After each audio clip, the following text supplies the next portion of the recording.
আমি তাদেরকে বলবো, আমাদের যুদ্ধ শেষ হয় নাই, আমরা এখনো রাজপথ ছাড়ি নাই। তোমরা বাংলাদেশকে মগের মূল্য পেয়েছো নাকি? আমরা তোমাদের কাছে দেশকে ইজারা দিয়েছি।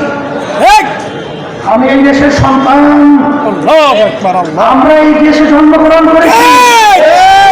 এই দেশ আমার, এই দেশ সুন্দর করার দায়িত্ব আমাদের।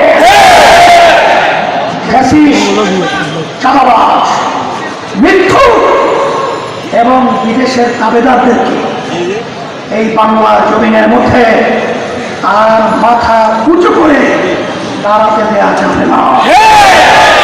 এজন্য আমি বলবো, সেই উদ্দেশ্যে আশা খাবেন, আমাদের দেশের এতগুলো সন্তান জীবন দিয়েছিল, পঙ্গু হয়েছে, এখনো চক্ষু হারিয়ে তারা দিন রাত্র অসহায় অবস্থায় যারা আজকে পার করছে। আমার সাংবাদিক বন্ধুদেরকে বলবো, আমার প্রশাসন ভাইদেরকে বলবো, এবং সর্বশ্রেণী সর্বপেশা আমার ভাইদেরকে বলবো, আসেন আমরা সবাই একাত্রিত হই, আমরা সবাই একাকার হয়ে এই খুনিদেরকে, এই চাঁদাবাজদেরকে, এই বিদেশি তাবেদারদেরকে আমরা এই বাংলাদেশের মধ্যে চিরতরে কবর রচনা করি।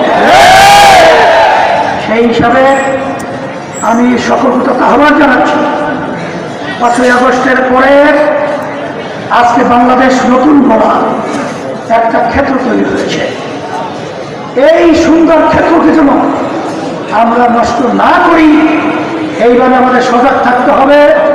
আমরা সবাই একাকার হয়ে পিআর পদ্ধতি নির্বাচনের মাধ্যমে জাতীয় সরকার তৈরি করে আমরা এই দেশকে সুন্দর করব।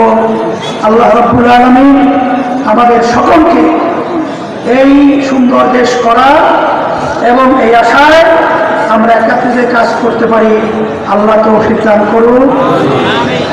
আল্লাহুম্মা আমিন। রব্বানা আতিনা ফিদ দুনিয়া হাসানাহ ওয়া ফিল আখিরাতি হাসানাহ ওয়া কিনা আযাবান নার। বিরহমাতিকা ইয়া আরহামার